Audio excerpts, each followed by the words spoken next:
Ciao a tutti, amici del Sagittario, benvenuti e bentornati. Io sono Ilaria e su questo canale parlerò di tarocchi, metafisica, spiritualità e quant'altro possa essere d'aiuto ad ognuno di noi per il proprio percorso di crescita personale e spirituale. Bene. Mostrami, Sagittario, tendenze energetiche affettive per la seconda metà di gennaio 2024.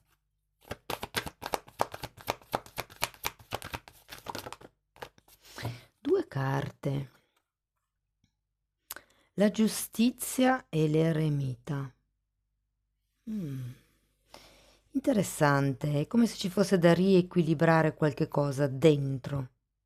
Dentro potrebbe essere se stessi o dentro inteso come relazione di coppia. Vi ricordo che queste comunque sono letture generali, possono riguardare gli affetti intesi come affetti familiari piuttosto che amicizie, piuttosto che relazioni di coppia. Cercate voi di adattare la lettura alla vostra realtà. Se poi non risuona nulla o voleste completare il messaggio, potete sempre ascoltare l'ascendente, il segno lunare oppure Venere, e per capire come unire questi tre oroscopi ho pubblicato una guida e la trovate sotto in descrizione. Sempre nella descrizione trovate anche il mio indirizzo email nel caso vogliate contattarmi e anche il link alle previsioni del 2024. Bene, amici del Sagittario, andiamo a vedere qual è l'energia preponderante. Un bel 4 di bastoni.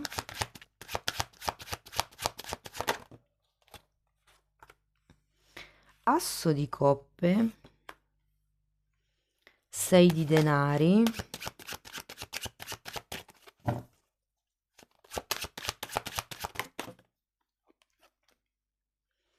4 di spade, 10 di spade, 2 di spade e il mago. Che interessante, perché la prima parte della lettura la vedo un po' più, diciamo, romantica, un pochettino più con i cuoricini. Nella seconda parte, ragazzi, avete tante spade, eh?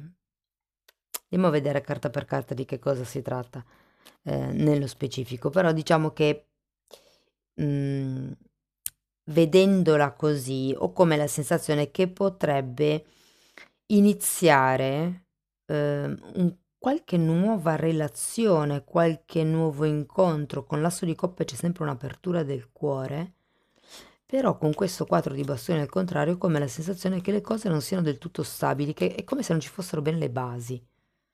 Andiamo a vedere. Morte.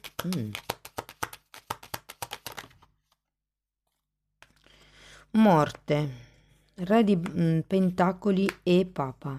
Allora, qui ragazzi può essere una situazione di coppia o familiare, comunque dove c'è una sorta di contrattualità, quindi matrimonio, convivenza, come diciamo dove ci sono dei compromessi, degli accordi, che ho come la sensazione abbia bisogno di un po' di pulizia con questa morte.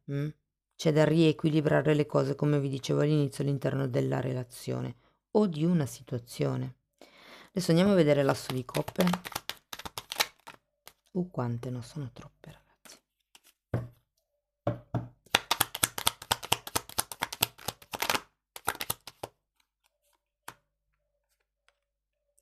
Tre di coppe, 10 di bastoni.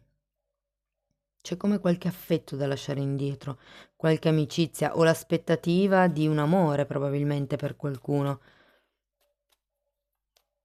Non lo so, perché qui vedo come se ci fosse l'inizio e vi dico, normalmente quando c'è un 3 di coppe si può parlare di un'amicizia o di una relazione a tre, però qui avete anche un 10, come se ci fosse da lasciarsi indietro certe aspettative, certi desideri, certi problemi, certi pesi, no? E di qua invece vedo quello che è la parte un po' più ufficiale di una relazione. Ora, potrebbero essere due situazioni diverse, dove qui magari c'è una situazione di coppia incrinata e qui c'è la possibilità di, diciamo, ravvivare il cuore, magari con questa relazione extraconiugale. Magari non è niente di che, è una semplice amicizia. Di fatto, per adesso potrebbe anche essere una semplice amicizia. Andiamo a vedere se di denari.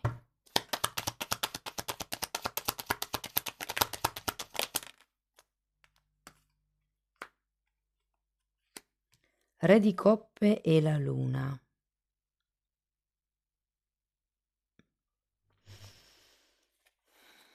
Dunque, io non so a chi faccia riferimento questo re di coppe, potrebbe essere la nuova persona che potenzialmente potreste conoscere o che magari già conoscete, ma vi fa in qualche modo aprire un pochettino il cuore, però ehm, c'è questa luna e questo 6 di pentacoli al contrario che mi fanno un po' pensare che abbiate un'idea un po' distorta di questa persona, o magari perché non la conoscete bene, o magari perché la relazione in sé non è abbastanza matura per farsi una valutazione, della persona.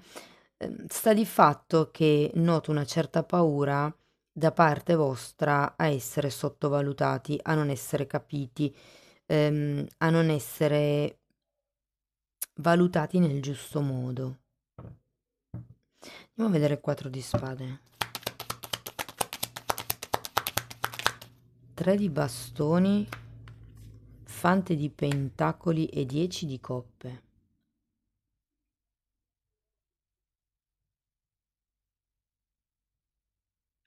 Allora, per qualcuno come l'idea che ci sia la necessità di allontanarsi dalla famiglia o da un gruppo, soprattutto se c'è questa instabilità di cui parlavamo all'inizio, perché con il 4 di spade in questa posizione è come se vi dicesse che avete bisogno di guarire certi modi di vedere. Tenete presente che la luna parla di proiezioni, quindi di realtà che si vedono in modo distorto, si captano e si metabolizzano in modo distorto. Qui è un po' come se vi dicessero di pulire il vostro modo di pensare nei confronti di una persona. Credo che molti stiano un po' mettendo sul piedistallo l'altro, come se lo vedessero diverso da quello che in realtà è.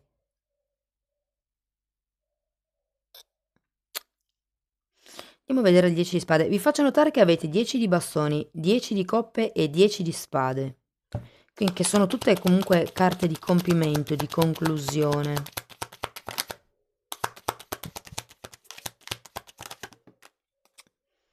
Fante di spade e 2 di coppe.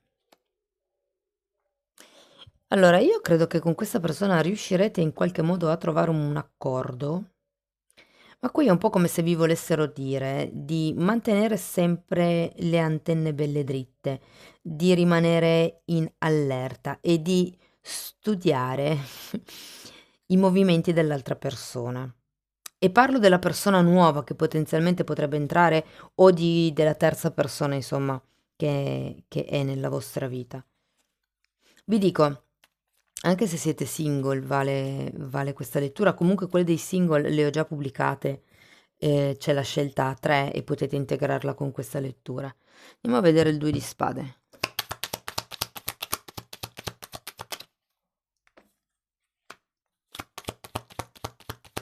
Abbiamo un cavaliere di bastoni e un 7 di bastoni.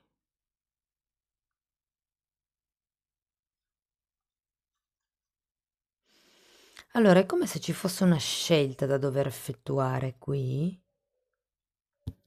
perché quando c'è un 2 di spade si parla di qualcuno che ha due forti poli d'attrazione, uno che va completamente da un lato, cioè a destra e l'altro a sinistra, cioè sono completamente opposti. Però in effetti poi con la carta del mago ho come la sensazione che rimaniate un pochettino sulle vostre. Andiamo a vederlo. È come se dovessi iniziare una fase di studio di una persona nuova. Cioè, qui vedo una sorta di pulizia. ehm, perché? Perché qua avevate, dov'è? Il Papa. E qui avete la giustizia, qui avete 6 di denari. È come se quello che avete imparato dalle relazioni precedenti, adesso riusciate in qualche modo, come vi posso dire? A incanalarlo, ma non è la parola giusta, a indirizzarlo in un modo positivo, cioè come se riusciste ad usare quello che avete vissuto a vostro favore. Ricordatevi che è la carta del mago, è proprio l'alchimista, ok? Quindi è come se in questo momento qualcuno stesse studiando, o meglio, vi ritroverete un pochettino a studiare la situazione proprio per poi capire che tipo di realtà concretizzare. Vi dico, siete comunque in una posizione di vantaggio rispetto agli altri, piuttosto perché il 4 di spade io qui lo sento come un richiamo all'isolamento e qui avete anche l'eremita che vi parla proprio di una ricerca interna. Per fare questa ricerca interna c'è bisogno di silenzio, c'è bisogno di solitudine, di non essere distratti. Adesso andiamo a vedere il mago.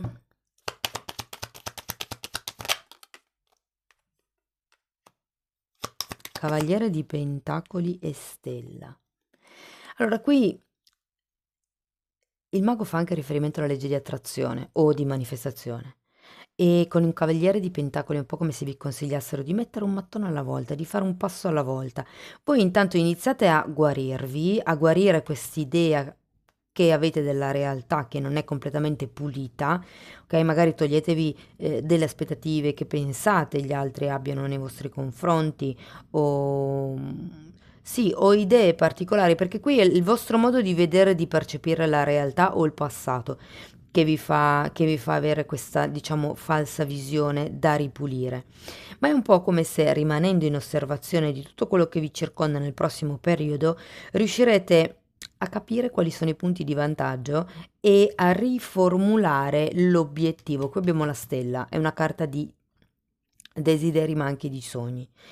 Vi dico ragazzi, perché qua ci sono tante figure, tante, abbiamo, senza contare gli arcani maggiori che possono o meno essere una figura, però abbiamo il re di pentacoli, un re di coppe, un fante di pentacoli, un fante di spade, un cavaliere di bastoni e un cavaliere di pentacoli. A parte che ho come l'idea che potrebbero essere famiglie diverse, perché abbiamo pentacoli, coppe, bastoni e spade. mm?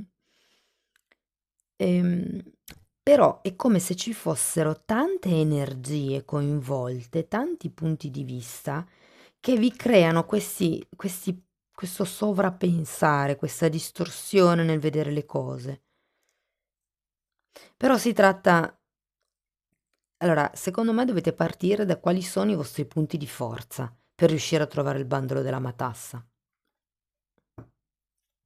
Vi dico, c'è una relazione che inizia, o comunque c'è questa esplosione del cuore nella terza settimana ehm, di gennaio, sì, di gennaio, e qui abbiamo un 2 di coppe, quindi asso e 2 di coppe.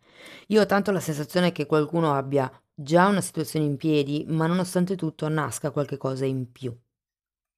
Andiamo a vedere una credenza limitante. Magari questa non vi risuona, però così può essere utile per riflettere. Perché mi sentirei colpevole? La decisione, il bivio. Di che cosa vi sentireste colpevoli? Di prendere questa decisione o di tradire, magari? Se qui fosse una persona che vi ha risolleticato un po' la chimica corporea, diciamo così. Quando c'è la carta della giustizia si parla di giustizia divina anche, ragazzi, eh? E l'universo molte volte ci mette delle prove proprio per vedere come noi rispondiamo, come noi le affrontiamo. Allora, andiamo a vedere ancora un oracolo per vedere come termina la lettura. 39, nuova vita, ma che bella. Qui sembra che una farfalla si sia appena, cioè, trasformata, che un bruco si sia appena trasformato in farfalla, come se fosse appunto una nuova vita. Ma qui vi sento che è come se, sì, state studiando qual è il modo nuovo di raggiungere il vostro obiettivo, il vostro desiderio, il vostro sogno. Tenete presente che sia la giustizia che la carta della stella sono carte di destino, come se ci fosse qualcosa che siete predestinati a vivere. mm? Però ripeto, figure ce ne sono tante, quindi personaggi nuovi potenzialmente potrebbero essercene tanti, conoscenze nuove, anche verso la fine di gennaio, ma sento che una in particolare vi farà battere il cuore. Ragazzi, questo è quello che avevo per voi. Spero che la lettura vi sia stata utile. Fatemelo sapere nei commenti, se avete piacere potete mettere like, iscrivervi, condividere o abbonarvi al canale. Io vi ringrazio di essere stati qui con me, vi mando un abbraccio e ci vediamo nei prossimi video. Ciao ciao!